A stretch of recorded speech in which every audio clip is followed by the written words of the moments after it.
Welcome back to Highly Respected. I'm your host, Scott Greer, and today we're going to have an incredible and fantastic episode, like always. So sit back and enjoy the episode we have. And it's a holiday. It is Columbus Day, not Indigenous Peoples Day on Highly Respected.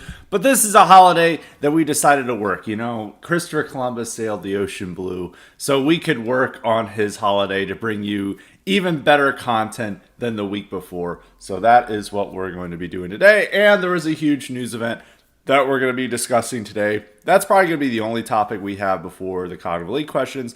I think the topic is going to be obvious, and it's what's going on in Israel with Hamas's attack from the Gaza Strip on Israel and the geopolitical ramifications of that and what this will lead to. So unless you are living under a rock, I'm pretty sure most of you guys are aware of what happened is that Hamas launched an attack into Israel. It killed over 600 Israelis, took a bunch of hostages. I think the number is over 100 hostages at the moment. And they attacked military installations and a music festival that was for some reason on the border of Gaza. Not a wise decision to put a music festival there. And they took a lot of hostages from that music festival as well as from these military bases that they captured. And it's a huge humiliation for Israel for this to happen, because the whole thing about Israel is that it relies on how good its intelligence is. It's like, oh, you know, Mossad, they always know everything that's coming. They could have seen this. And it's, the Palestinian attack was absurd because there was guys on, gliders, it's like Fortnite, flying into this music festival and flying into these military bases on this. And it's like, how did no one know that these guys, they were building this shit and what they were going to use it for?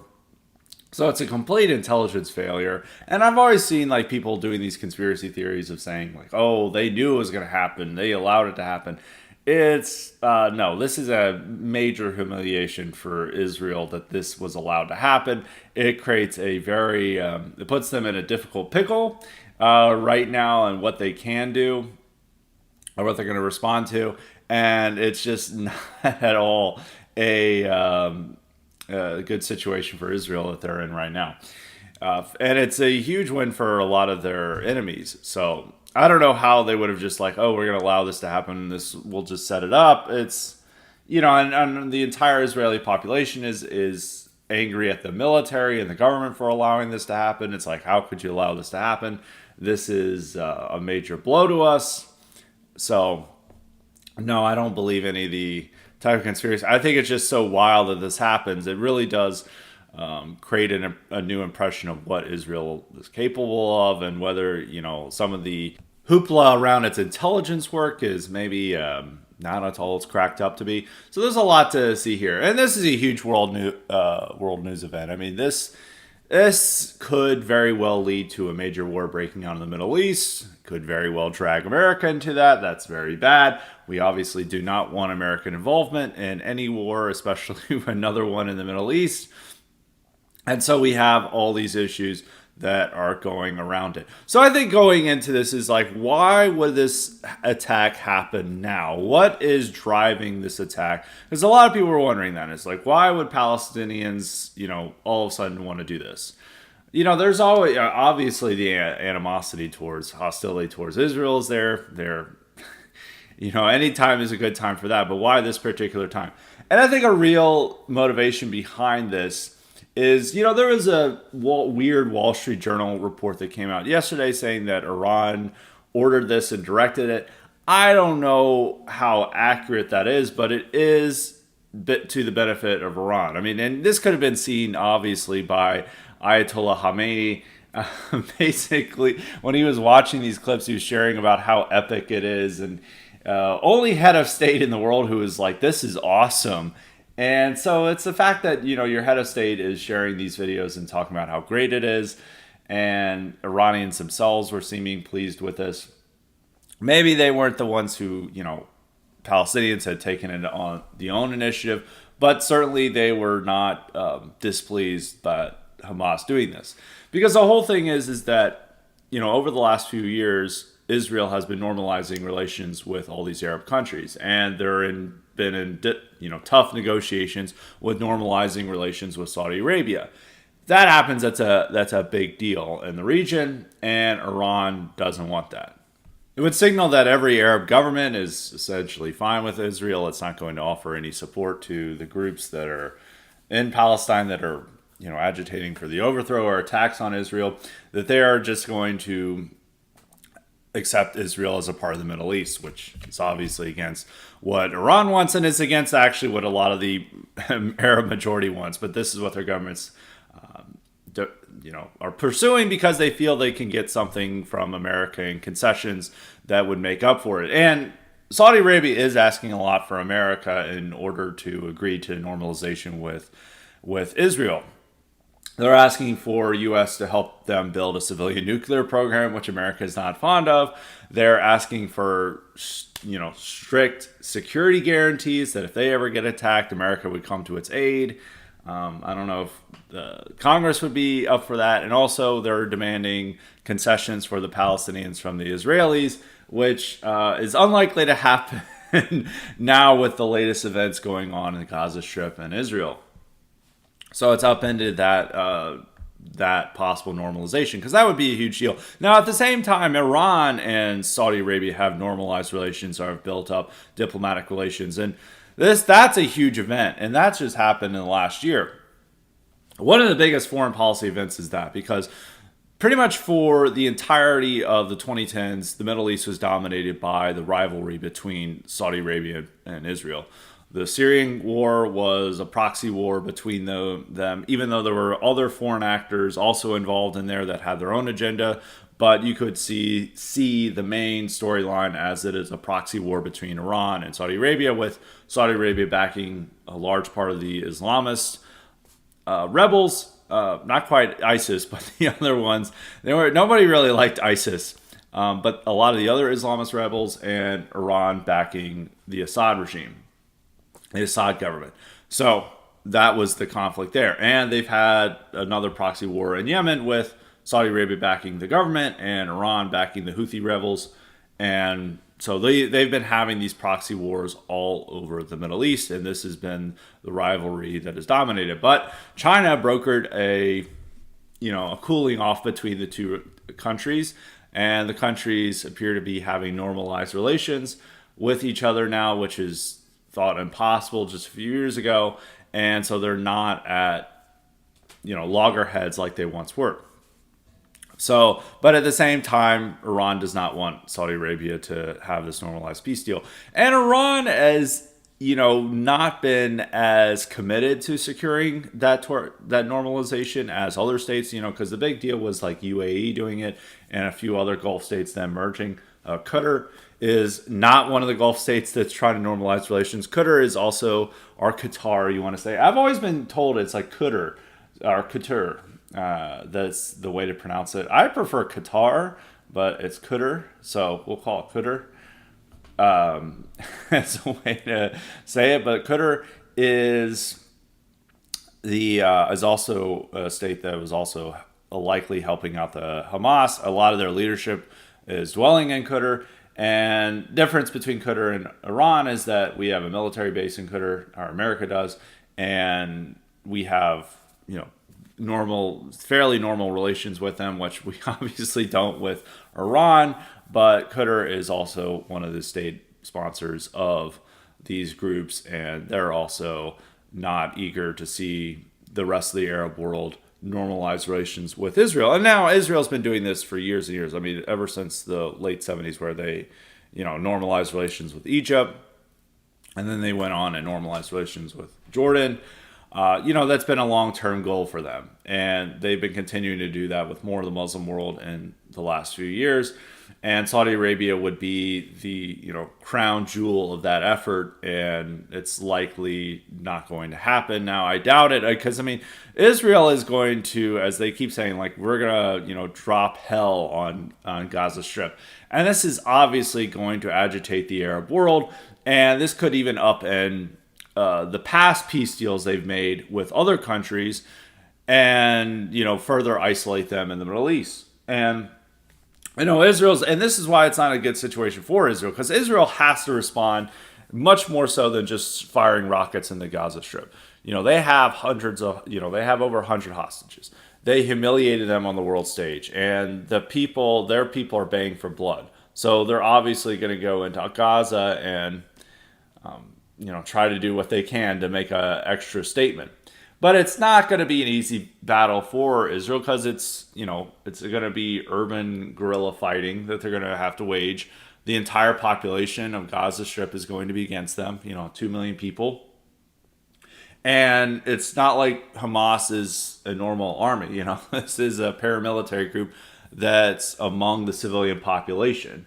So they're going to have to go from building to building, which a lot of civilians are there. And, there's obviously going to be clips showing them of, dead civilians and other types of things that people say are war crimes.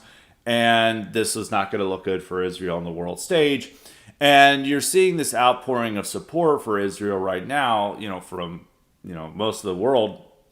But that could easily dissipate depending on what happens with this conflict, which you're obviously going to see things that European governments aren't going to approve of, that Israel's going to be involved in, and depending on how long this lasts, it's going to be a more difficult situation for Israel. And also Hezbollah is threatening to retaliate if they invade Gaza Strip. So this war could easily expand to Lebanon, and it could expand to a full-on regional war.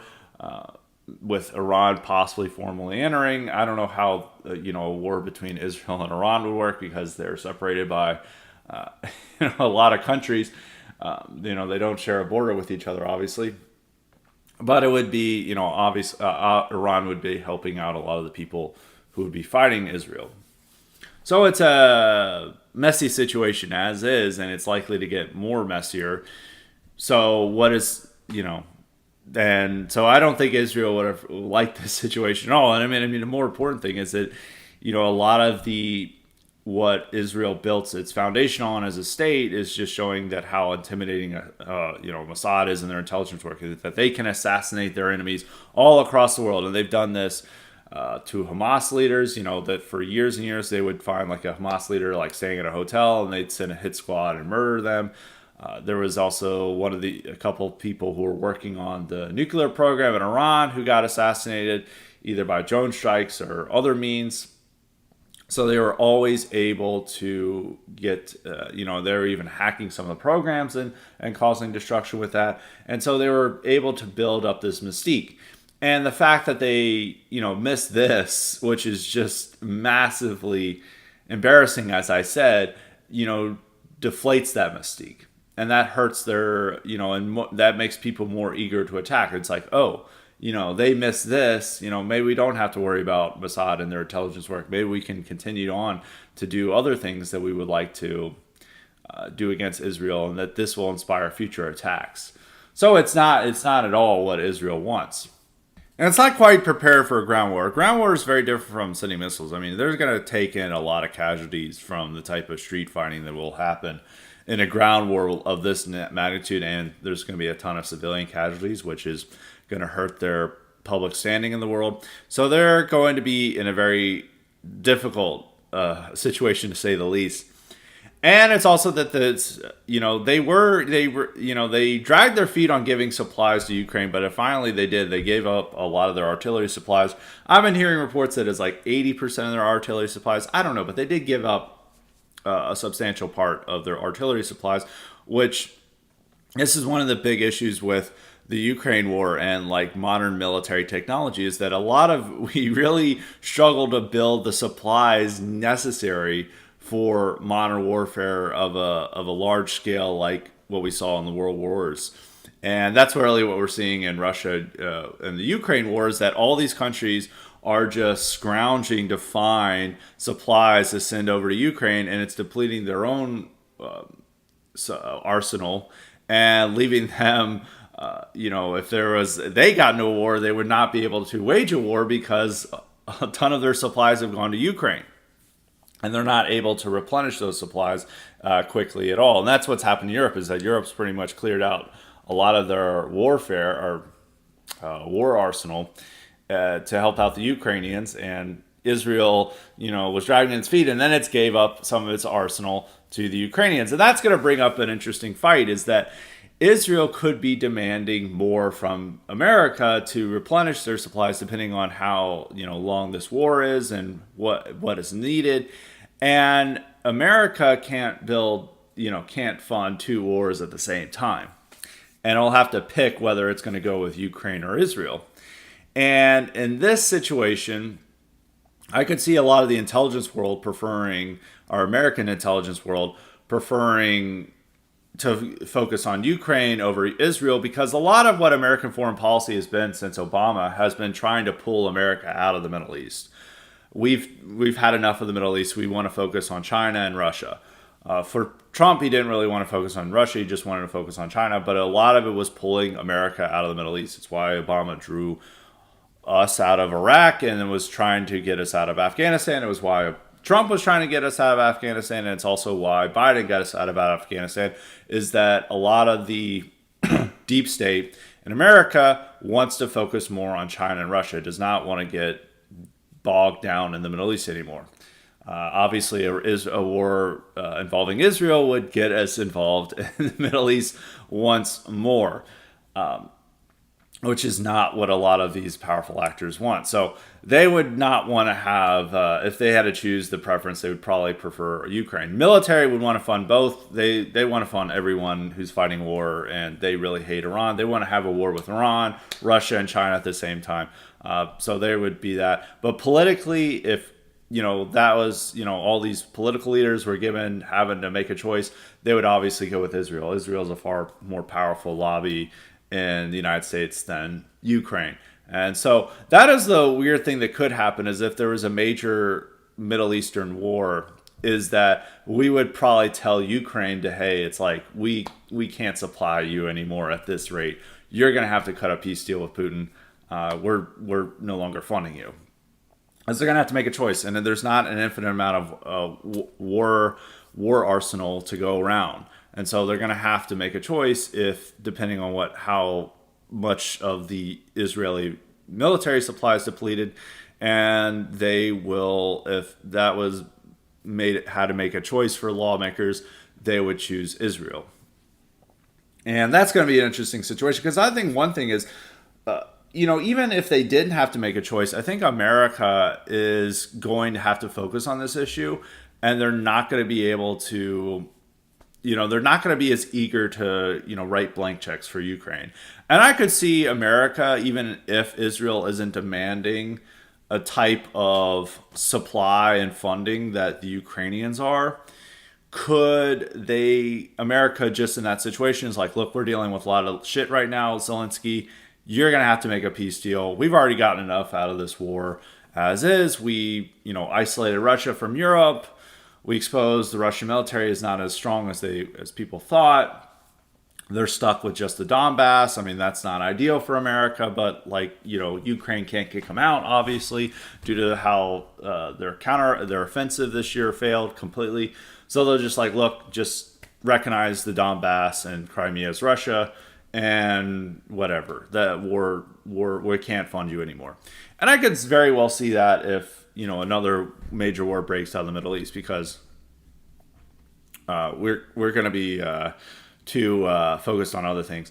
And I think, unlike with so that's maybe one good thing about a Middle Eastern war breaking out, is that it could end the Ukraine war and then finally achieve peace there, because the West can no longer, write blank checks for Zelensky to, blow all this money on idiocy, and then we're sending all our military gear there. So that could be one positive thing. But the negative thing is, unlike with Ukraine, I do think that this is more likely to drag America soldiers into, and a significant number. Obviously, we've had special forces guys and volunteers in Ukraine, but I'm talking like serious ground troop presence in the Middle East over this conflict, which I think there's a greater chance of that, of direct American involvement, than with Ukraine. And obviously, I know everyone's going to say, is like, well, we directed these attacks and as I said, special forces operators, but I'm talking like,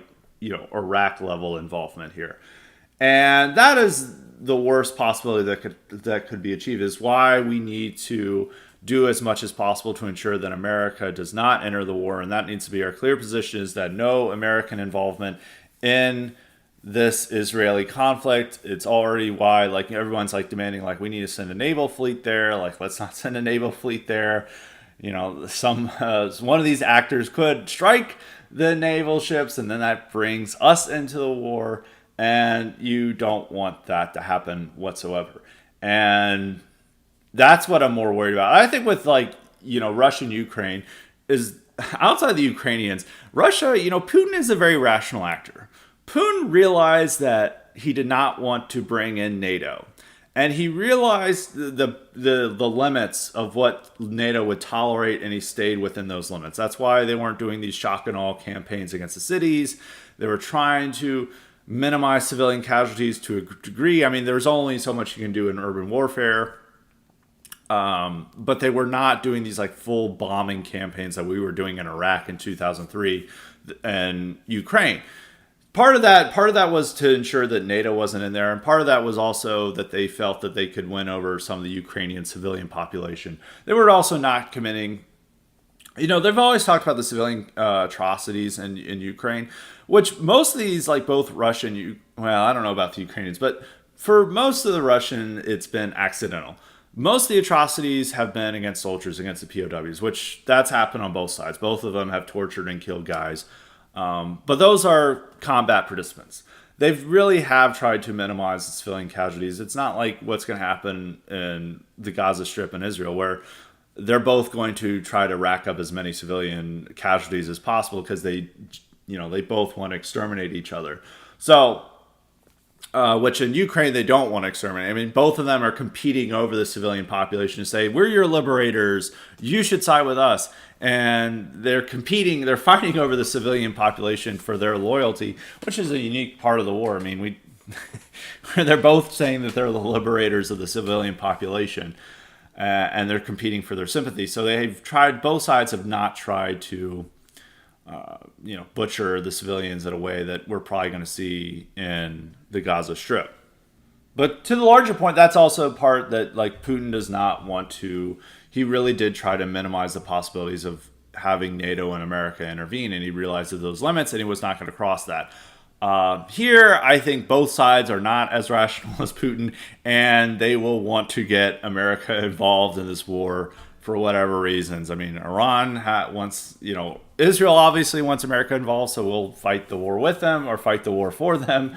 It's maybe it'd be better, and we'll take out Iran for them. Iran may want the war to bog down America and weaken it on a global stage, because Iran does not want it to be invaded by America, but to get them, say, thousands of troops in Lebanon involved in a nasty guerrilla war there against Hezbollah, that would be, Iran would love that. I mean, because we would not do well in that. I mean, look at the guerrilla wars we've been having to fight in Iraq and Afghanistan. That's not, and it's also, we have an experience of that when we sent over the Marines in the early 80s to Lebanon and they got blown up by Hezbollah. Hundreds of Marines died due to a Hezbollah explosion in a Marine base. So,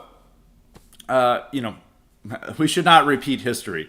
But there's also that possibility of that happening, and that's further weakening American global strength, and that would be in the interest of Iran. So both actors will try their best to try to get us involved, and that's why we need to do our best to not get involved in the conflict. But I'm more worried that it could happen because, one, there'd be more political support for direct involvement of America than there is for Ukraine. There is a lot of support for America to give, tons of money to Ukraine, or at least before.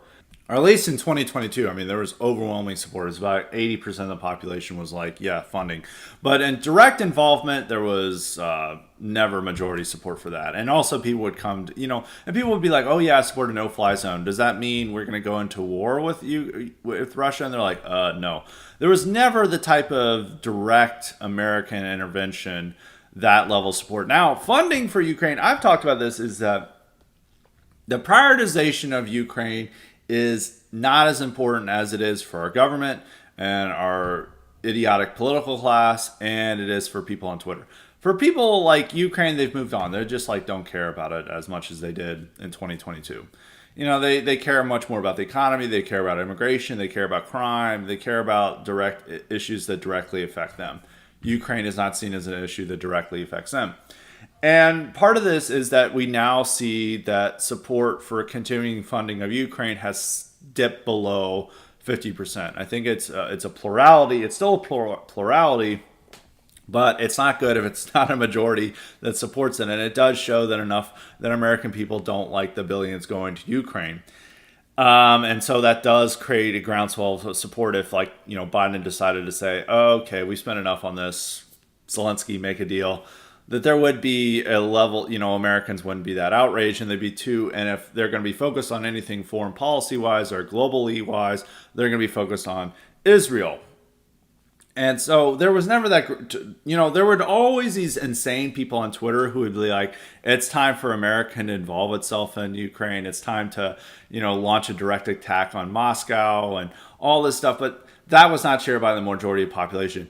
With Israel, unfortunately, I do see that there could be, I don't know if majority, but a strong number of Americans who would want direct American intervention in over this. Now, war support of the level to getting the ground troops of 100,000 or a significant level of ground troop deployment of that magnitude, you would not see majority support even in the Israeli conflict, unless they attack a ship. So we need to make sure that no ship attacks happen. I laugh about that, but I am actually genuinely worried about that. I mean, well, this happened before with an Israeli conflict, so you do have to worry that, and if that's why one reason I don't want the Navy there is that it opens up to both sides trying to attack those ships for their various motives to get us involved. And I think if there was something like that, if one of the actors attacked our ships or it was blamed on another side, they would say, oh no, we have to go in now. Like, this is the worst thing to ever happen. We've got to send in our troops. And if that happens, that's you could see majority support. If something of that, if it's like an attack on the mainland, if there's some type of terror attack that's blamed on, the Hamas or Hezbollah or whatever, or if there's an attack on our ships or just some military or maybe a military base of somewhere in the Middle East or Europe, this is things we have to worry about, and that could drag us in, and that could possibly create majority support for us getting in. So I'm much more worried about the possibilities of us getting dragged into a war here than I was with, Ukraine and all. I've always supported, us just making a deal with Russia. It's like Ukraine, the 1991 borders. Those are just made up by the Soviet Union. They made up that Ukrainian Soviet Republic. I mean, Ukraine is a real country, but like its borders, it was not set in stone that they deserve to have the 1991 borders till the end of time. A lot of those people think they're Russians. They speak Russian. They view, they sympathize more with Russia. It was always a stupid partition of that country that was bound to lead into conflict. And there's always been conflict over Ukraine ever since it split off from the Soviet Union. So the smartest thing should have been to hand over territory to Russia. Peace deal. Ukraine says never join NATO. Peace made. But we should have never escalated into war. But America felt that it would score victory here and primarily wanted to isolate Europe from Russia, and then accomplished that. But now that they've accomplished that, it's like Ukraine, they have all the, they don't have an infinite money supply and infinite war arsenal to send over to the Ukrainians, and they have to consider that. And it's also that, the Taiwanese are also, demanding a lot of these supplies too, and preparing for a possible Chinese invasion. So, America isn't a tree made of money, even though it may seem like it. Or I said it's like money doesn't grow on trees, but some people think that money does grow on American trees. So, they all try to shake the branches to get as much as possible. But I don't think it's going to. So America is going to eventually reach a limit with Ukraine there. But as the people were always like saying, like Ukraine is like, oh, this could lead to nuclear war and blah blah blah. That was assuming that Putin is an irrational actor, which he's not. And some people, a lot of people who are saying these claims are like huge Putin fans and huge Russian fans. It's like, look, I have a degree of respect for Putin, and I know that he's not an idiot, and he knows that like having a nuclear war would just be terrible for himself. I mean, obviously terrible for the world, and he didn't want to avoid. He wanted to clearly avoid that. I mean, it did show him weak that he was not genuine in his threat about it, and America realized that it didn't have to worry about him using nukes. But at the same time, it showed him as a rational, fairly decent actor, on a world stage. That it's like showing somebody you can work with, and it's not driven by insane ethnic, blood feud like what's going to happen in the Israeli conflict. And that's like somebody you can work with. But the thing is, we want Putin removed, and we want a weakened Russia, and so we were unwilling to make a peace deal. That's another issue, is that with Israeli conflict, is that it's going to be a lot harder to get those sides to agree to a peace deal. I mean, even there, we're trying to. There's reports that that America's trying to broker some type of peace deal with Hamas, and Hamas is like, hell no, we have the initiative. We want this, which shows that Israel wants, made their attack as provocative and as humiliating as possible to ensure that Israel has a full force response to this attack, which is what they want, because they want to drag Israel into that war and to escalate it into a large Middle Eastern conflict, which could, scuttle the relations with these other Arab countries and create greater level of support for the Palestinian cause. And this is their one time to do it, because, I mean, if Saudi Arabia had normalized relations with Israel, make it a lot tougher for this type of attack to achieve maximum results.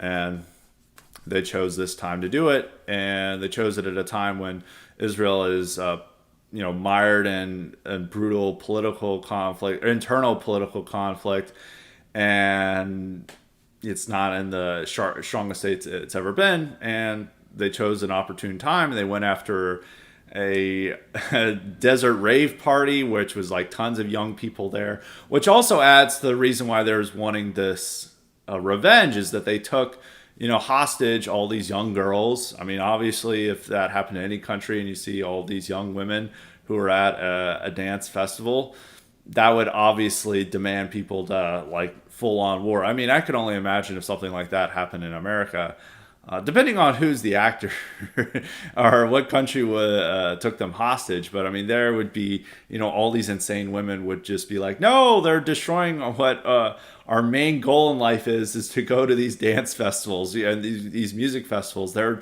destroying our sense of security. We have to demand war. And so everyone, and parents would be worried about their kids and stuff. So it's designed to have, create the most irrational response among Israelis, and that they'll want blood, because you can't be on it. You can't be like, oh, we're going to reach a peace deal. It's like, no, they killed our rave goers. They killed our musical festival goers. We can't allow, and they took them hostage. We can't allow that. And they also have families that they're taking hostage, and they're like to show the clips of this. And this is obviously designed to draw the most violent response from Israelis. Hamas wants them to have a ground invasion of the Gaza Strip, and Israel is pretty much bound to do that. And that will lead to retaliation from the Hezbollah, and that could lead to Israeli troops going into Lebanon, and conflict spirals from there. Now, another thing, unlike the Ukraine war, I'm thinking that this has a greater possibility of hurting American world power. Some people, I know there's already going to be anger at what the term I'm using, but the globalist American empire. We'll say that from America's global standing, because the one nation I could see jump in to intervene to negotiate a peace deal would be China. And that's always the thing that I've wondered that would really hurt America's standing in Ukraine, that could really turn that conflict into a major loss for, or a significant loss for American global power, is if China intervened and negotiated a peace deal between Russia and Ukraine. As it would say that now China is the world's negotiator. Is that you have a problem, you don't turn to America anymore, you turn to China. And I could see that this is a possibility more with China because all the these Iran and Qatar have strong ties, good ties with China. They would also, and also they have good ties with Saudi Arabia. Big one of our concessions that we want the Saudis to make that I doubt they would want to make is, and these normalization of relations with Israel, is that they would decouple themselves from China. And they don't really want to do that. But that's a demand we always are now making of our allies, is that they decouple from China. It's what a lot of these Eastern European countries are doing that are, gung-ho for the war in Ukraine. They're all cutting ties with China. It's what Meloni's government is doing in Italy as a way of showing deference to the GAE. That's what they're doing. But here, China, has better standing in the Middle East than, or at least popularity-wise with the Arab population, than America does. And China could come in and say, negotiate the deal that ends the war. And that would definitely hurt American global standing. That would signify that if you have problems, or, if we're looking for who's guiding and babysitting the world, it's no longer America, it's China. And that would be a huge problem for that. And also, the whole Middle East, all these countries that we had negotiated normalization of ties between, if they all forsake those agreements, that's also a huge blow for America. And then these ties strengthen their relations with China and Russia, then that's not very good for America. Or the global American empire, so to as I would say, the GA, and it's not good for Israel either. So, well, obviously. So, but Israel also has decent ties with China, much to the chagrin of Americans, the American foreign policy blob. And if we got bogged down into a war, that would be really bad for America. Because there's no way we would win that. And we would take a lot of casualties too, and we would have no way of achieving anything that would resemble type of victory. And that would be a massive blow for America to be bogged down into a war. And we wouldn't even have the type of tactical victories that we had in Iraq and Afghanistan. I mean, technically, in Iraq, we easily defeated the Saddam regime, and we left under, it's like we had a somewhat friendly government, and we're like, okay, mission accomplished now, we can leave. And then ISIS came through, and now the government is much friendlier with Iran than Saddam was. So I don't know if that was a huge victory. But even with Afghanistan, we were, anytime we got in direct fights with the Taliban, we easily won. The problem is we couldn't win over the population to our horrible government we had set up. And they were all, what do you do when the population is majority on the side of the people you're fighting against? Well, you just leave and let them take over, is what we saw in Afghanistan. But you wouldn't even have that. I think if we did get in these type of street to street fighting, we wouldn't even take over that block of city. We'd be bogged down. We'd take tons of casualties, a amount of casualties that our population, our public could never tolerate. And so we would have to leave. If we lost, say, 5,000 soldiers, we would pull out. We would just pull out and leave, and we'd be humiliated on a world stage, and and that would hurt, obviously, American global power, and that would be just terrible, bad all around. So that's also the worry that we have there and I think that there's a greater chance of American involvement, direct American involvement, of having troops on the ground in an Israeli conflict than there is with Ukraine, as I keep repeating myself on that. Now into the domestic political situation with that. There's a few things to take in. One thing that is interesting that was not before, or I at least don't remember, is the amount of street protests in favor of Palestine. I don't remember this in past times when there had been, tensions rising up in that region and between Israel. I never saw this large number of street protests. And now people are complaining about it. And it's like, well, you know why these people are doing it. It's because you let them all in. It's like, you're complaining about this. It's like all these people who are like, oh, immigrants make America stronger. We need more immigration in Europe. And then they're like, I can't believe all these people are protesting in favor of Palestine. It's like, well, you let them in. You can't complain about it now. But that's like all those people. It's like, It's always, I made those points way back in the day when I was writing even for Radix. One of the articles I got in trouble with is that, it's like people like neocons complaining about rising levels of anti-Semitism and anti-Israel sentiment in Europe, and it's like, well, you guys were supporting the people who are bringing those sentiments to Europe. You supported mass immigration to the continent and to America, and now you're complaining about that.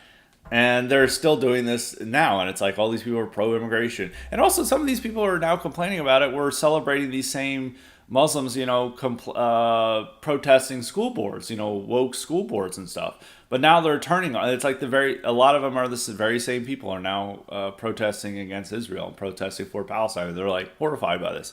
It's like, look, this is obvious effects of mass immigration that are coming here. What do you expect?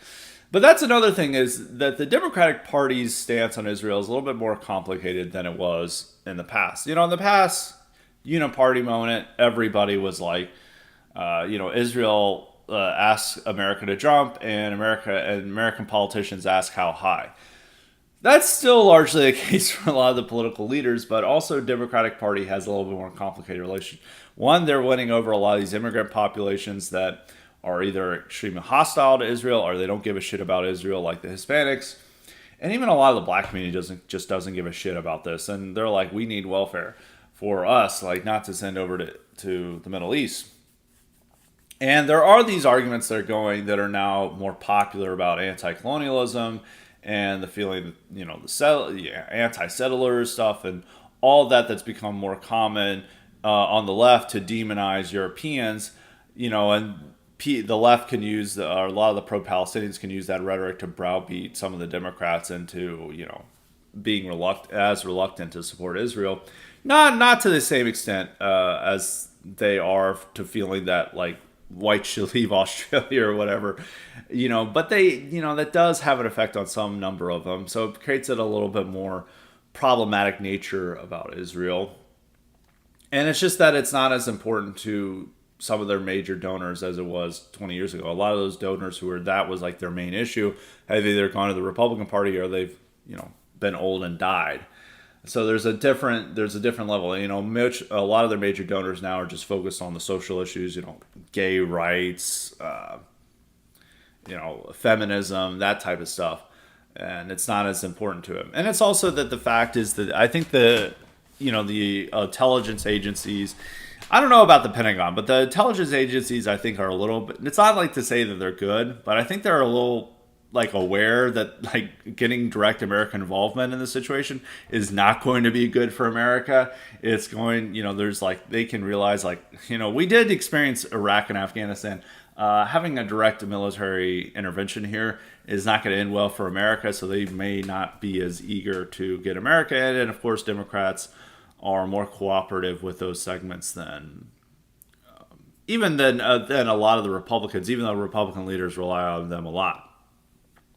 So they will definitely support Israel to, if Israel demands more funding, the vast majority of Democrats will support that, but they may not be as eager for direct military intervention as Republicans are. On the other side, unfortunately, Republicans are going to, they're already acting like, they're already using rhetoric that they would never use in an American context. And this is like cliche that people have noticed this, because even mainstream conservatives are noticing this, is that a lot of conservatives who, they cry over any migrant at the border and they're like, let these people in. I can't believe this. And then they even cry over criminals in the city. And they're like, oh, they're doing this for various reasons. We should go easy on them. But when it comes to Israel, they turn into full-bore racial exterminationists. They're like, we have to kill they're, acting like that they have to glass Palestine and glass the Gaza Strip and never let these people be allowed to live again. And it's just an odd reaction to foreign conflict. It's like, this doesn't involve you. This doesn't involve anything. Why are you, chest thumping over this? It's a weird reaction. But they've always had this, and it is a transference of this type of tribalism and this desire for violence against enemies that they're not allowed to have in America. So they transfer that to Israel and its conflicts and its enemies, and that doesn't really make sense. And it's not really in America's interest. But that's how Republicans are. That's a lot of how conservatives. I'm just seeing all this type of rhetoric. It's like war now, kill them all, and all this stuff. And it's like they would never say that about anything involving America or American problems. I've even seeing like David French, who has been complaining about every, Republican racism and Republicans being xenophobic and stuff. And then he immediately turns into, racial extermination, race warrior when it comes to Israel. And it's like, oh, I wonder why. And there's unfortunately a large number of conservatives. But the other more unfortunate aspect is what Republicans will do in this. And I tweeted about this, is that Republicans have been having a battle over the budget, and they've tried to figure out the issue that they want to fight over with Democrats on this, and they've largely settled on that they should do something about border security, and border security should be their number one priority. And it seems a large number of the House Republican caucus and a lot of Republican senators agree with this. The problem is now with Israel that they could easily ignore the border now and say that their whole concern with the budget is ensuring that Israel gets more money. Now, this could have the one unintentional positive effect, is that means that they all want funding cuts for Ukraine, or at least a larger number of Republicans will demand that. I mean, leadership will obviously, demand an unlimited amount of money for Ukraine, like Mitch McConnell and those guys. But a larger number of Republicans than before would be demanding maybe that, insisting on that than before. And so that could lead to, America finally telling Zelensky to take a hike and figure out his own peace deal. At the same time, that would mean that we're not going to give any money for our border security, and we're going to intervene ourselves into a conflict that would be very bad for America. And so that's not so it'd mostly be bad, but there is one possible positive thing that could happen from that. And you even see that. And, no Republican, the only Republicans who would resist greater funding for Israel would be Thomas Massie and Rand Paul. All these rebels who have been fighting against McCarthy and stuff, they would all be demanding for more money for Israel. I was about to say Ukraine. But even like the guys who've been demanding like funding cuts for Ukraine, Marjorie Taylor Greene and people like that, they would all be demanding more money for Israel. And they would be making this argument like, instead of spending on Ukraine, we should be spending money on Israel, which the sad fact is that argument would have a lot of cachet among Republicans and ordinary Republican voters, unfortunately. So that's the domestic political ramifications I see are mostly negative, is that it would lead to Republicans being even more insane on Israel. Could lead to Republicans their only demand in the budget fight is that more money goes to Israel, and they forget about the border. They no longer care about the border. They just care about Israel's borders. And the only positive thing, but I don't think that the trade-offs are worth it, is that you'd see a larger number of Republicans demanding an end to funding for Ukraine in order that they could spend more money on Israel, which is not really a great thing, but I guess it's something that would happen. I don't think the trade-offs are worth that, but I could see that happening. That's a possibility, but I think leadership in both parties would just say that we need to fund both. But I think there would be a greater number of Republicans who would demand money, us cut funding for Ukraine to give it to Israel. I could see a number of Democrats who would just say we can't spend this much on Israel. We have to spend money on Ukraine, which I think a lot of their base cares more about Ukraine than they do with Israel, for weird reasons. But that's just what it is. And so it's going to be a messy situation all around. We're definitely going to pay attention to it later on and highly respected. I generally don't think this situation is going to be very good for us for domestic political situation, because it's like, we're still dependent on one political vehicle to express our views within America, and that is the Republican Party. I don't think you're going to see a third party emerge over this issue or anything of that. And if they are made dumber over this conflict, and that they're demanding for American intervention. They're demanding for war. They're demanding for money for a greater number of money for Israel, and they're forgetting about the border. It's very bad for us for that to happen. And I think that that's one possibility with it. And I think the major thing with on this war is that we should all agree to is that we should have no American involvement in it. We should not be writing blank checks for Tel Aviv. We should not be sending our naval fleet there to open up them the possibility of getting us attacked and then us dragging us into war. This would all be very bad for America and American interests and serious American interests. Even like it's not only just like the real American interest, it's also even bad for the global regime's interest to get into it. But they're so stupid on this issue that I could even see that would happen. And so I think that's like the main interpretation you have to happen is that, America needs to stay out. It's not our war. They can these countries and actors can figure it out on their own. And we just make sure it doesn't spread and becomes a worse war, which that involves America not getting involved in it, and that would require America not getting involved in it. So that's my view on the conflict and where it's heading. But it's going to be an incredibly messy situation, and I'm hoping that I'm proved wrong on this matter when it comes to funding, is that Republicans will focus on the border and immigration rather than Israel when it comes to the next budget battle. And, the next House Speaker will promise that they're going to deliver on those results. But I have a strong feeling that the next House Speaker will ignore immigration and just focus on Israel. And pretty much the entire Republican Party will follow. The only people who would resist this are Thomas Massie and Rand Paul. And that's not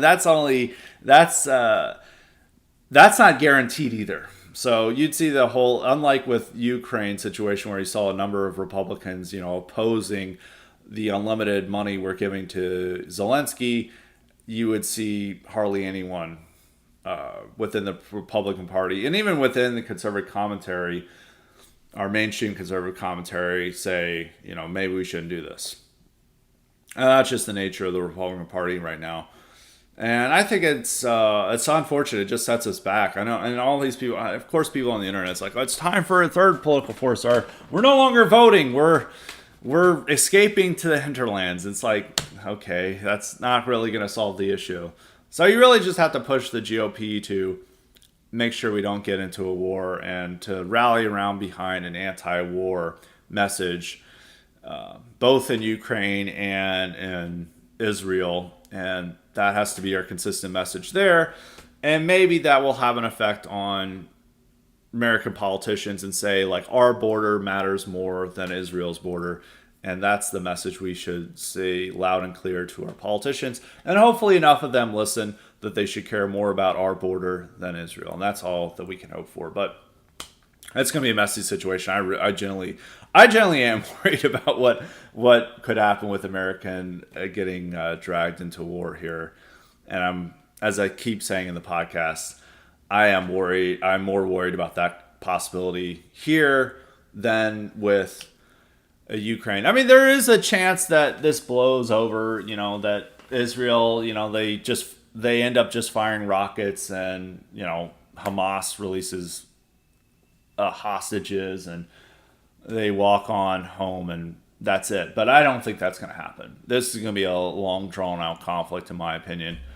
And because both sides Hamas doesn't want to make that agreement. They want Israel to launch a ground war into Gaza Strip, and the possibilities of what could happen if that's what occurs are very interesting, to say the least. So we'll definitely keep an eye on this. I think this is going to be the conflict that replaces Ukraine as the main global interest for foreign conflict, and the one unintended consequence of this could be is that it draws down the Ukraine war. So we'll see. We'll keep an eye on this. I mean, I could be wrong about the Ukraine war, but I think, there's not an unlimited amount of military supplies to give to Ukraine or money. and people are going to have to choose. And if America had to choose, our political leaders would obviously go with Israel. Now on to the Convolley questions. We've got 3 today, so we've got some good ones. And as a reminder, you too can get the power to ask me questions or suggest guests and topics if you sign up for the Convolete option at Highly Respected Substack. And that's at highly-respected.substack.com. And make sure to sign up for the IQ supplements while you're there. We've got a new question from a person, I think he wants to go by Augsburg. So we will call him Augsburg. If he has a different name, please let us know if you want to go by something different. So he asks, hey Scott, I remember a few weeks ago you retweeted a post that I thought was very insightful. It basically said something to the effect of, if the right really thought abortion was murder, there would be rioting the streets, not peacefully petitioning the government. I'm pretty involved in a conservative Protestant church body, but I find myself frustrated that the only social issue they are willing to touch on on a consistent basis is abortion, and they always reduce it to the issue of life, never the responsibility of the woman. In fact, they're more likely to blame male doctors than the woman choosing to kill her babies. That's typical. I feel like they use abortion as a catch-all issue to show we're conservative, but they're silent on the pressing social issues such as immigration identity. Do you think this is a general move that mainstream conservatives make to use abortion as a shield to show the right-wing credibility so they don't have to discuss other more controversial issues? I'm about as anti-abortion as you can get, but I'm wary of it being such a central focus. Am I off base? No, you're exactly right. I think with gay marriage being legalized and other social issues changing, is that the last thing that they're allowed, or the last thing that they have to grasp on to show that they're socially conservative, is abortion, because they no longer, the trans stuff now gives them a new thing, but a lot of the trans focus is secular, or not as typical of the religious right, because it's all about they're threatening women's sports, Title IX, conservatives turn into the biggest defenders of Title IX, which is funny, as I cover this in the IQ supplement on Richard Hanani's book, is that in the past, conservatives were attacking Title IX. It enforces all this gender, quotas on universities. It forces them to shut down real sports programs and create a women's rowing team or other things, women's curling team, to meet Title IX requirements. And it also led to a lot of the insanity around campus rape hysteria, where a guy could just be accused of rape by a woman, and dubious accusation, and then be kicked off campus. This is all due to the Title IX regime. But due to trans athletes, the threat of transgender athletes beating women in track events, they've now turned into the biggest defenders of Title IX. And there's all these. I was seeing some sports event, or high school sports event, and it had conservative parents involved in that stuff, and they were wearing shirts defend Title IX, and it's that's not social conservative at all. So it's a lot of the trans issues isn't about that. So the last issue they have to show that we care about religious conservatives, we care about evangelicals, we care about building a social conservative America, is abortion. And that's why they emphasize it so much. And it's also that they don't have as much fear of being called bigoted or racist or sexist or homophobic over opposing abortion. And they really like to appeal to liberal values on it. It's abortion kills more blacks than whites, and black baby lives matter, and they really use those arguments appealing to the liberal zeitgeist much more than they can on issues dealing with immigration identity. And so they focus on that one issue above all else, because in part that's the last thing left to them, and so they cling to it fervently than they would any other issues. And so it becomes the last litmus test for them. But Trump is questioning a lot of that stuff over the intense focus of it, and he is exposing how a lot of the conservative base doesn't prioritize it as much as some of these groups, and a lot of the conservative activists who are involved in the DC, Conservative Inc. care about the issue. Is that the grassroots, they are pro-life, but they care more about immigration, crime, the economy, the destruction of American identity. They care a lot about that stuff more than they do abortion. They are pro-life, but it's not in their top priorities. And I always say that, and it's something that a lot of these conning people don't get. They imagine that it's the number one priority for them. But in fact, it's, they are pro-life, but it's not the number one priority. It's not in the top 5 priorities for them. and so it creates that gap between people. So no, you're not off base. They want to make it the sole focus because they don't get called bigots over it. It's much more socially acceptable to be pro-life than it is to be anti-immigration. And they think that this can be the one issue, the social issue that they can care about to rally around the base, and they can continue to pursue policies that are antithetical to a lot of the historic American people, whether it's immigration or crime or Black Lives Matter. They can just say, well, we're still very conservative, we're still pro-life, and isn't that all that matters to you? And for a lot of Republican voters, they're like, no, that's not all that matters to us. That's not good enough. So that is a very good question, and I think you're not off base at all. It's very true. It's stuff I've like covered a lot. But even to the first thing, I actually do. I don't know if I want to make that argument but a lot of people were making that tweet if you think that this is general mass murder and stuff, and it's like your solution is just to complain about Trump all day on Twitter. It's like, do you genuinely believe this? Are you genuinely putting your beliefs to? Does your rhetoric actually genuinely match your beliefs? And there is something with that, but I think with a lot of the nature of a modern America is that people think all these terrible things are happening, and you would wonder, it's like, well, if you think this is so bad that it's happening, then why aren't you, rioting in the streets? You could say that about the Great Replacement and many other issues. So, but I do think that, they, with pro-lifers, that argument is more acceptable in the mainstream. It's like, abortion is murder, abortion is genocide. And it's like our solution, complaining about the one guy who overturned Roe v. Wade because he's not reaching our purity standard we have.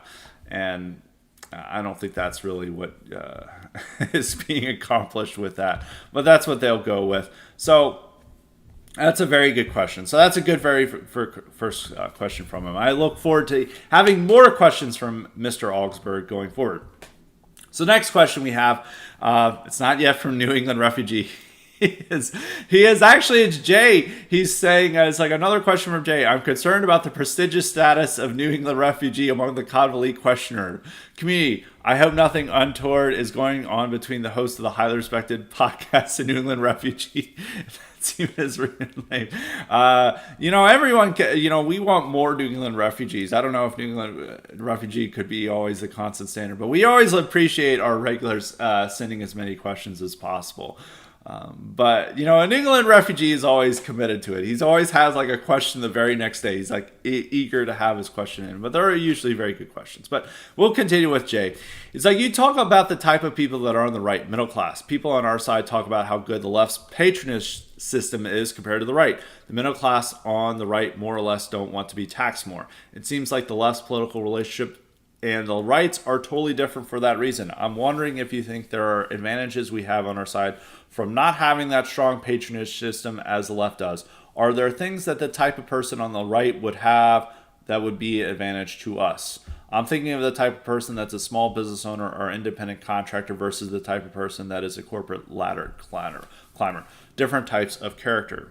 Well, I think the big difference here is that the left-wing constituencies, these voter blocks, are all demanding some type of gives. They're all demanding, whether it's unions, blacks, Hispanics, single women, gays, they all have a type of gives. Or for gays and single women, it's more just like, we need you committed to these certain social issues.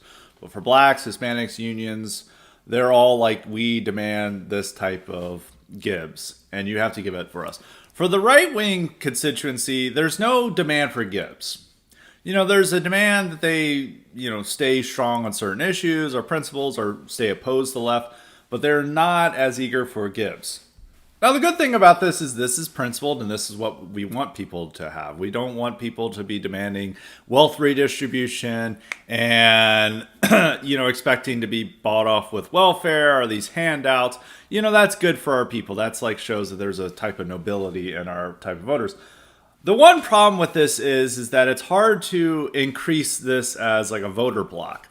And I've been seeing this type of argument. I don't know if this is what Jay is alluding to, but this is something that I've noticed, is that a lot of people are like, we need to increase the white working class voter turnout. And it's like, that's how we win elections. There's a couple of problems with it. One, where I think we're maxing out white working class turnout and support at this moment. And there's not really a way to further advance it because there's not quite, you don't really, it's not like with blacks and Hispanics or any of these other type of voter blocks on the left. It's not like you adopt a certain issue and that ensures that they all turn out for you, such as what's happened with abortion and Democrats and single women is that this one issue is encouraging more single women to vote Democrat. You don't really have that quite, that magic issue for the white working class. A lot of them are, animated by different interests or different personalities that are just attracted to a certain personality, such as how they are with Trump. They feel Trump is their champion and they'll follow him no matter what. And if he's not on the ballot, they feel less inclined to vote Republican. But it's harder to maximize that turnout. And also the problem with going with maximum white working class turnout engagement is that it minimizes your support among college educated whites, among the middle class whites, which even though a lot of the non-college educated whites that I talk about are middle class in income, I always make this point, it's like Trump's core supporters are blue collar culture, white collar incomes. And that's like his core support. It's like people who didn't go to college, but then they became a successful hot tub salesman or something like that. And that would be a core Trump supporter. But it's, it's hard to, or rather going back to the point with college educated whites, is that a lot of times when you're maximizing non-college educated white turnout and voter support, which already Republicans, or at least the Trump moment, is maximizing to its probably fullest extent that it can be hoped for, you also minimize middle class or college educated white support. And that's really what's becoming the problem with Republican support, is trying to win them back that college educated white demographic, which it's hard to, because unlike with blacks, Democrats were like, oh, we need to increase black turnout. Let's promise reparations or let's promise defund police, and that'll help get that voter block out. Or with Hispanics, it's like we're going to, sometimes the immigration stuff doesn't actually quite do that, but there's ways to appeal to them culturally and, have these targeted messages to increase their turnout. And it's the same with gays and single women and other groups. It's harder with the Republican core constituencies to turn out their turnout on specific issues. You just kind of have to roll the dice and hope they turn out. While Democrats, they can directly appeal with like more Gibbs and they can get their people out there. But on to the advantages, I would say the advantage is one, it shows that there's a higher character to our voters than there is to Democrats. And two, I think they're more open to changing their views on a lot of issues than they would otherwise be than Democrats. I think for a lot of these Republicans, they're very strong against illegal immigration, even though a lot of these small business owners unfortunately hire illegal immigrants and hire that. But they are convinced by a political commitment to this that they don't want more immigration, they don't want illegal immigrants, even though it could negatively impact their economic standing, but they're still committed to this out of a political desire, which with Democrats, they will never support. Well, the black community will still do that, but with immigration, even though that will directly impact them, they believe it won't impact them. They think that it'll just further diminish white power in America, and that's why they support it. And as long as they get Gibbs, that's all that matters to them. With Republicans, they care more about the state of the country and where it's going, and so they will care about issues that are not directly in their purview or their narrow, petty issues, and they'll say that that's important to them much more than some of these certain demographics within the Democratic Party that are key to them. Unions just care about union power. Gays just care about gay issues for the most part. Single women mainly just care about abortion and birth control. And blacks care about Gibbs, and same in some regard with Hispanics. White liberals in general, and probably including single women, are the only ones who have a full compass view of all their issues. But with Republicans, their constituents, they will care about issues that are outside their purview. To repeat myself, they'll move beyond pettiness, and they can be convinced to care about something, deeply care about something that's outside of Gibbs. And so that's one advantage, I think. Another advantage for Republicans on that. But that's a very good question. Something require thinking on a bit more. So it's something I'll definitely return to this topic in the future. It's something that I thought about a lot because I talked about this in an IQ supplement on McCarthy last week. Is that Democrats are driven by set voter caucuses where you can offer them something. This is actually a disadvantage. And that's what their voter base is. It's like, well, the unions demand this or blacks demand this, and they have to assign this. And, they can be, you do this one thing and that settles that constituency, whether it's like appointing a black woman as senator or something, or promising more union expansion, something of that sort. With the Republicans, it's harder to make those type of concessions because a lot of that core base is just a consumer market. It's like they're eating up conservative media, and they're demanding these type of things that aren't really gibs, aren't even really to their direct benefit, but they're just demanding it because they feel that that's what they learn on conservative media and that's what they want to do. And that could be both good and bad. And I think what's happening with McCarthy is that they've been convinced that this, like removing McCarthy, is going to be a huge victory for them, and that they've wanted to remove him due to a lot of the influence over conservative media, and it's wildly entertaining. And then their office makers deliver on it, but it doesn't really deliver a direct benefit to them, and it can actually hinder some of their political interests. But they are driven. A lot of that conservative base, it's just more of, at least for the core media consumers, the ones commenting on Twitter, they aren't driven by these direct political demands. It's more of a consumer base, if you would. That's a one way of putting it. So it's more of a market rather than a voting block. So that's something to also consider. But we'll return to this topic more in the future. It's something very interesting to consider, the differences between the Republican Party and Democrat Party and how they operate and who are their core constituencies. But moving on to the final question, and who else could it be but New England refugee? And he is always asking good questions. We always love New England refugees questions. He's always coming in the clutch. There was the 1 week where we didn't have New England refugee, and I was wondering what happened to him. Unfortunately, he came back the next week, so we were all set on New England refugee. But here's his question.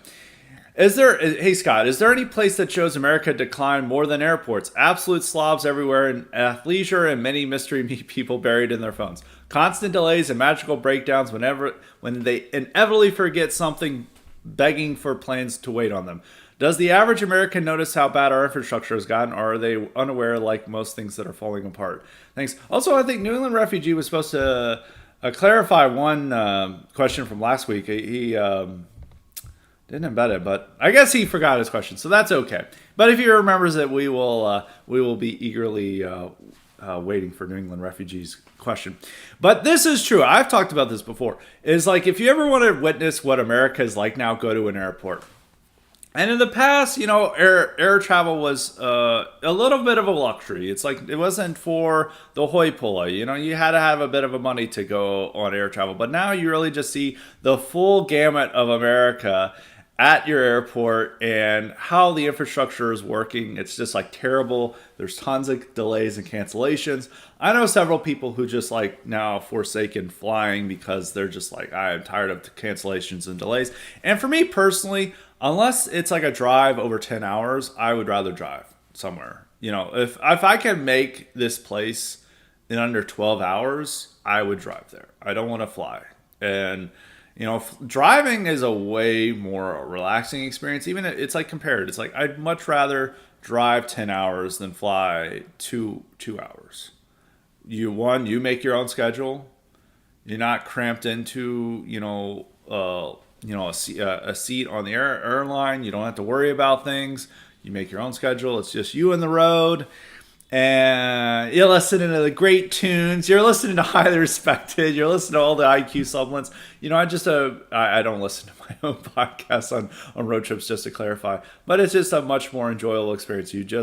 You and seeing American nature rather than seeing the American populace at airports. So Yeah, I think it's airlines. If you want to see American decline, it's like the airports, and it's also the worst thing that's happening is like now all these airlines are having racial quotas where they're putting unqualified people into the cockpit, and now we're seeing more near disasters and a lot more accidents, and a lot of this is due to this diversity push. And you're very much worried about this. It's like the same with like surgeons. You don't want like an underqualified surgeon operating on you. You also don't want an unqualified airline pilot flying your plane. It's certain things you can be fine with an unqualified person, like someone working at the DMV or random corporate job. It's not that's not a matter of life or death. But like doctors and airlines, that's a matter of life and death, and you don't really want that left to diversity rather than quality. And so that's another aspect about it. So yeah, anybody's like always wanting like let's experience real America, and they always imagine it's like going to some small town fantasy that they have this idyllic location, and that's real America. And it's like, well, that might be real America for you, but if you really want to see the full spectrum of American society and everyone in it, it's go to an airport. And do you feel proud and of what you're seeing? Do you feel a positive upsurge in your country after witnessing the type of human capital at an airport? And most people would say no. And just even the experience of it, it's like, it's not like people, all these people are crowded together. And it's not like you're making friends and participating in a community. It's like everyone's just buried in their own little sphere. And everyone's like this degree of hostility towards each other. It's like you can't even leave your bag unattended, if you're going to the bathroom. You can't trust like a random stranger to not steal your stuff. And it's always, it's even like when, you sit down waiting for your plane, you don't want to sit right next to a person because it's like, you got to keep away from the stranger danger.